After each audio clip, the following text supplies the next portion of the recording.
So coming off of your national championship, what's the biggest difference that you saw in the off-season being the national champion?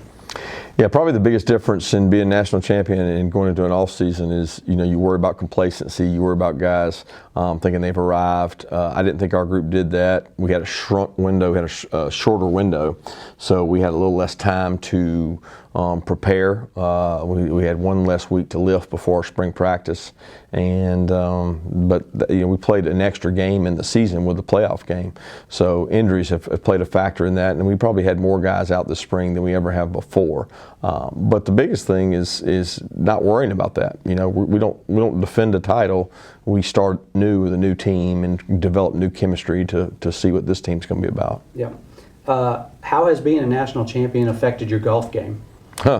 Yeah, my golf game was never very good, so COVID probably helped my golf game because we had a lot more time on our hands and downtime, which we couldn't work with the student athletes, so I got to play more. Since COVID and recruiting starting back up, it's non-existent. So it went from non-existent to winning a national championship to remaining non-existent. All right, so next up for you guys is going to be Oregon in the Chick-fil-A kickoff game to start the season. Do you have a first take on that matchup and what you might expect? No, we looked at them in the spring and kind of studied those guys. It makes it awkward, the new head coach. You can take the film and the things. You're really looking more at who the players are than anything.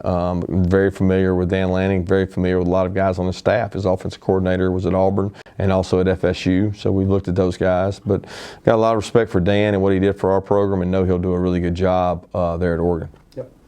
All right, a little bit about golf. So you've got one round to play with anybody in the world. Who are you picking to play with? I don't know. I probably would play with Tiger Woods. He's always been almost exactly my age. We were born in the same month, same year, and I've always followed him and admired him, and his comeback and climb has really been incredible. That last Masters he won. I mean, it's a college student. I was going to the Masters and watching him win the Masters, and I feel like watching him do the things he's done over the years, it's really been cool to watch that. Yeah. Do you have a favorite professional golfer that you pull for when you get to watch? Is it Tiger?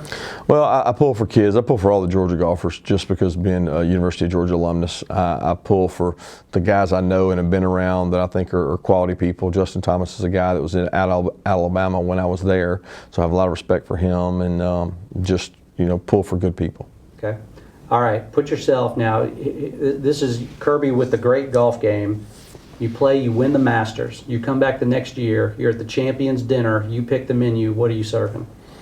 Oh, man, there's nothing bad that you could ever eat there. So if you had to pick, man, that's tough. I'm probably going a little surf and turf, and side of mashed potatoes to make sure I get my carbs right. All right, so then you get to play, after that big meal, you get to play the course the next day. What former player, out of any former player of yours, would you pick to be your caddy? Former PGA player or former Georgia player? Yeah, I don't know that I would want any one of those guys to caddy for me. I mean, reading putts and making decisions, I don't know that I trust any of them. I probably have to go with David Dukes, who's my partner. He used to be my partner in this event because he can keep me calm, cool, and collected, and he reads putts well. There you go. Any non-football plans for this summer? Getting away with the family anywhere? We used to go to the beach. We're going to try to make a trip to the beach, and we're considering go out west one time and enjoy the weather and hike and spend time as a family out there. Yep. All right, last thing, when you and the wife get to sit home and just hang out and watch Netflix or Amazon, what's your go-to show that you guys will binge? Man, we've done Ozarks, we've done Yellowstone, we've done 1883 maybe. Is it 1883? I don't know if I got the year right, but it's off of Yellowstone. And we've done a couple others recently to kind of look around, Anatomy of a Scandal and a couple others, but we go with the Ozarks and Yellowstone mostly. So obviously you've played in this event a time. What is it about the challenge that keeps you coming back year after year? Well, the first and probably most important thing is it's in my home state. It's in the state of Georgia, and it represents bringing money back to so many communities within the state of Georgia. So it's a special event. You know, it's been SEC, ACC, it's been Legends, it's been a lot of the coaching fraternity I like to be a part of, and I like being associated with the Peach Bowl, which I think is one of the best bowls in the country. Coach, talk about a little bit about the charity that you're playing for this year and why it's so important to you and some of the work that's being done. Well, the Kirby Smart Family Foundation is who I'm playing for, and you know, it's a family foundation that Mary Beth and myself created.